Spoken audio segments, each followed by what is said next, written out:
All right, everybody, we're at our next job. 2007 Suzuki XL7. The customer had called me last week, and he had a no start condition or no cranking condition. He thought he needed a starter. I wasn't able to get to him at that time because it was coming right into Thanksgiving.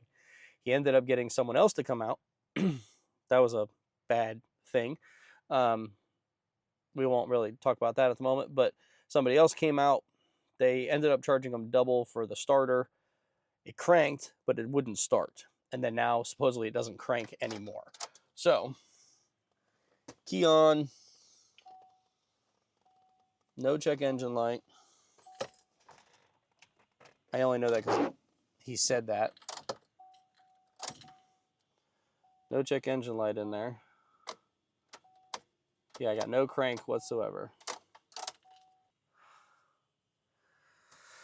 All right, that's fun. No comm with the PCM whatsoever. I'll show it to you. Engine, code menu. Yeah, nothing. Nothing. All right. So that fuse there. Let's go back to our PCM. So we've got 3 grounds on connector. It's still connector 2. So 3 grounds on connector 2, and then our ignition voltage, which is on fuse 21 on the underhood fuse block, along with fuse 22 of the underhood fuse block. So we're going to check those fuses real quick, and then we'll get to the PCM, which is right on top by the battery.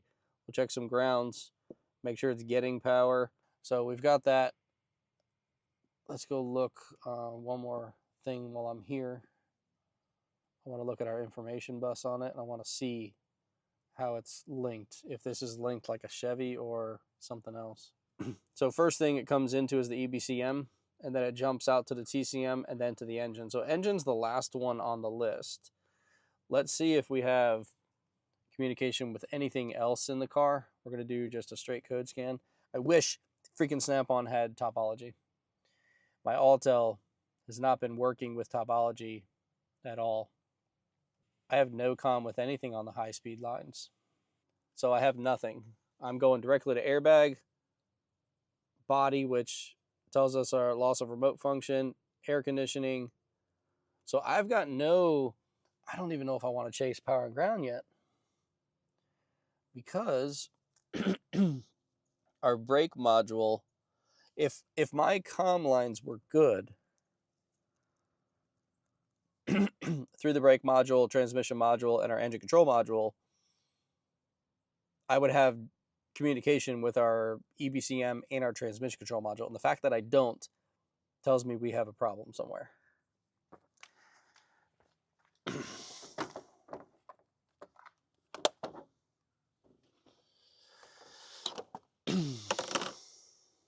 I say 22 and 21. That's not right.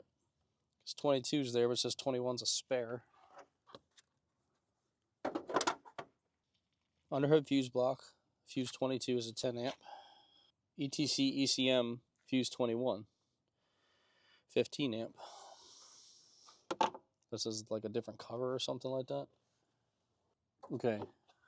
So fuse 21 in here says it's a spare.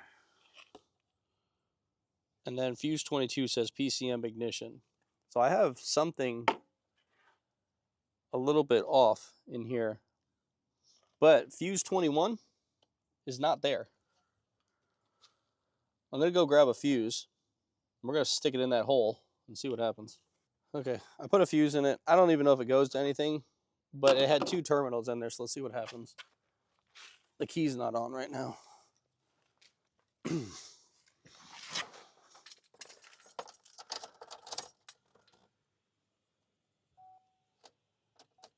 So I still got nothing on that. Let's just see if I have communication back with the engine. No, I don't. So I have a discrepancy on my wiring, and it even says stability control is off on that as well. So I need to go check some OE wiring here. No, it is. It's still in, even in OE. Did I choose the right car? 07 Suzuki XL7 3.6. All right, so, but it still says Fuse 21 is a 15 amp and that it's supposed to control my PCM, but this cover says it's a spare. So I'm going to believe my, I want to believe my, my wiring, because both of these wiring, OEM and interactive, say that. But this does get controlled. Fuse 21 does get controlled through a relay. So, and it's a powertrain relay. So, if it's a powertrain relay, does the PCM have to kick on in order to control that? It does. The PCM has to control that relay. So, if the PCM is not grounding that relay, it's not going to come on at all. So, right here, this is the control for the powertrain relay. Oh, maybe I'm looking at the wrong thing here.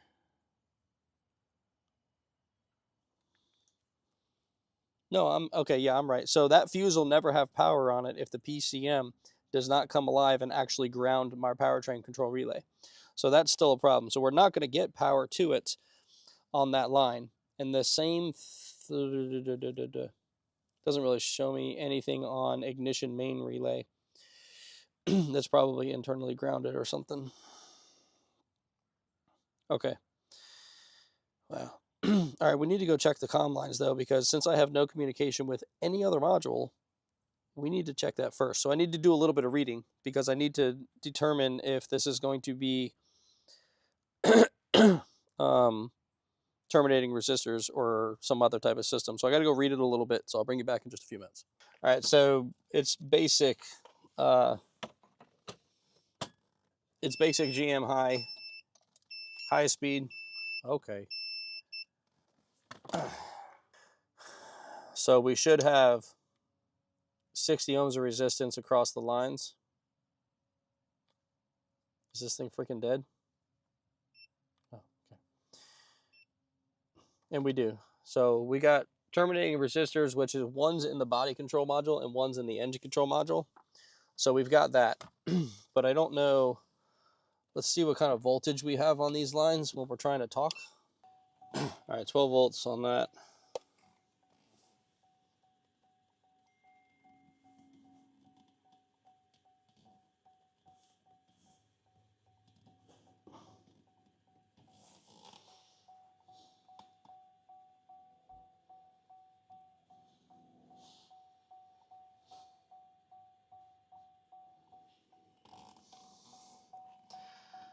That's not right.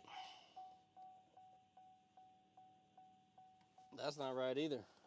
Something's really screwed up on this freaking network. That is not a clean signal at all. Obviously, we know what that should be, but even the voltage, we're getting pulled all the way down. That's on low speed.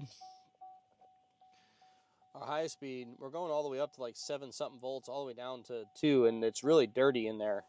Based on the information, it runs 2.5 volts on our serial bus lines, and high speed will go higher with 1 extra volt. Low speed will go down 1 volt. So it's like 1.5 volts and 3.5 volts or so. That's not right. Something's really giving us some issues here. So I'm going to unplug a couple modules, I think, and see what we get out of that. I can start at the end with the PCM and see what that does, or ECM. It's definitely the fuel pump making that noise because that just got normal. Well, that's a better signal there. Our voltage is a little bit better.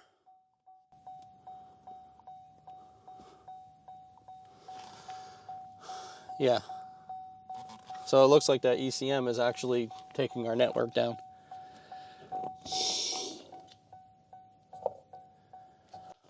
So let's see if we can get some communication back with any of our other modules here, like transmission and EBCM. Oh, we do. There we go. That's our issue. Anti-lock brake is back and transmission is back. So that means that ECM is taking our network down and completely just destroying it, because our network's looking good now that we're talking. That's a good signal on our high speed, and that's our low speed right there. I only have it set at 2 milliseconds, so it's really flying across there. But all right, well, looks like I'm definitely going to need a PCM for this, or ECM for this. It's not a PCM. PCM, powertrain control module, ECM, engine control module. All right, well, Tech Connect, for some reason, would not work. No matter which PCM I had plugged in, it actually would pull the VIN out of the vehicle, which for this one, obviously, it's dead. Maybe it pulled it from another module. I don't know. But typically when programming you use module, you can do a replace and reprogram and it'll rewrite the VIN. But for some reason with this Suzuki, Tech Connect would not work. It kept saying it could not find supported modules. I don't understand why. I've messed with it for quite a while after I turned the camera off and we couldn't get it to go. So this leads us to where we are now. This is the PCM that I bought, and it came directly from a Suzuki. So I called a buddy. If you guys know him, it's Check Engine Chuck. He does have a video on this, so I definitely recommend you go watch it, but it is on TikTok. I'm tagged in that video. You can see exactly what he did in order to help us get to where we are now, which I'm going to tell you. So I called him up and told him what was going on, and I sent him both of these PCMs. He was going to do a basic clone for me, which means we take the EEPROM information off of this and we input it into this one. You open up both PCMs and you use this little grabber deal. There's also ways to do it with the pinouts. The problem with that is your typical clone uses your data lines. The data lines are what is corrupt on this thing. And he also had something else for me that I didn't even notice. Right here on this PCM, there's a mark. And that's an arc mark, meaning that this touched a battery post. I had a talk with the customer because if you remember, if I said it in the beginning of the video, I don't know if I did, but the customer specifically said after the starter was put in, the vehicle cranked about 10 to 12 revolutions and then stopped 100%. He did say he saw this laying by the battery. Don't know. I wasn't here. I can't say. But this is an arced mark. And because of that, I'm not going to be able to show you on camera. But Chuck was able to kind of show it in the video, but his hand was doing this number. Basically, it's destroyed. And it was not destroyed because the PCM failed. I think it was destroyed by accident, meaning that it was dropped on the battery. Because if it cranked, there's no way after cranking that all of a sudden just your communication lines go to shit and then the car's dead at that point. Something had to have happened, and it seems like this PCM was dropped onto the battery, and that's what caused this problem. So now that leads us to where we are now. Go check out the video, like I said, from Chuck, because it's kind of cool watching him go through the stuff that he does. But the only way that it would work is he had to pull the EEPROM off the board. When he pulled it off the board, he was able to actually communicate with it at that point and retrieve the data. And then he was able to plug in the way he's supposed to with his program and then relearn this as our PCM. So this is a cloned version of that module now. So the only thing we don't know is we don't know if the key security is going to work, because he was just unsure. It's not a typical vehicle. Either way, it's the same PCM that's on your Cadillacs and stuff on those older, model years in the mid 2000s. They use the same computers. So we just don't know where the information is stored for the key learn. So assuming everything else is good today, all we should have to do is either start the car or learn the key. But we also have to remember, what was the original complaint? If we're correct on why this is destroyed, that it was an accident from another technician, what was the original concern? And that original concern was that it stopped starting. I believe it was a no crank issue, and that was what happened, but I don't remember. I will have to go ask him that. I don't remember what we said at the beginning of the video, except we knew we were coming here for a no cranking issue because it wouldn't do anything. But what really happened before? I think he had said that at sometimes he was driving and the car would stall and it took a while to get started, or maybe he went somewhere and then it was a no crank issue. I don't remember. So even though we are more than likely going to fix a problem that someone else created, I don't have a single clue if we're going to fix the original concern before this other mechanic got to the car. So right now, we're going to go hook this back up. We're going to get into that car. I've had my battery charger sitting on it this entire time. Let's hope that this thing will start and we can get this job freaking done. Spoke to the customer.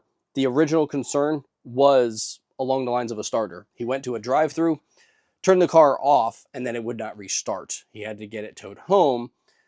So when the other guy put the starter in and it did the multiple cranks, that probably fixed the original concern that I was talking about just 2 seconds ago. So I'm pretty confident that if this all works out, that we're going to be just fine. So we're going to get back to the car. Okay, so another reason why we're mentioning about this whole thing is these are our PCM connections. Batteries here. If he had the negative unhooked, that means he had the main cover off of the battery. And it's definitely possible that this could have touched and caused this problem. Again, I don't want to blame another person, but there is the very real possibility that this did happen. And it's very unfortunate.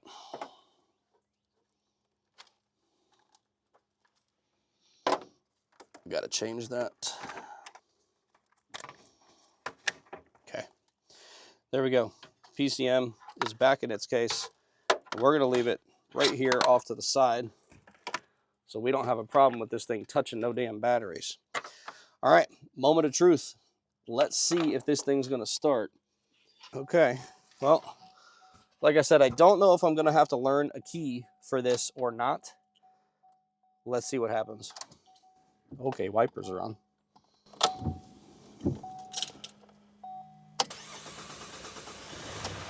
The car starts. And it's running. Son of a monkey's uncle. Look at that. That's so exciting. You don't understand. Like, this is basic stuff. This is basic diagnostics, basic things. But we are very excited because this customer has been thrown to the wolves with this car. We prevailed in the end, and this thing actually runs, and it's great. So, Chuck, if you are watching, thanks, man. I appreciate you coming through. I appreciate everything that you did for jumping through hoops to get this thing cloned for me. I did buy my own clone tool, so I'm going to start screwing with that crap because you keep telling me I should. So that's what we're going to do. But until then, I hope you guys enjoyed the video. The car is up and running, and I'm going to take it on a test drive, just make sure everything's okay, and then we're going to give it back to the customer. So if you like what we're doing, don't forget to like and subscribe, and I'll see you on the next job.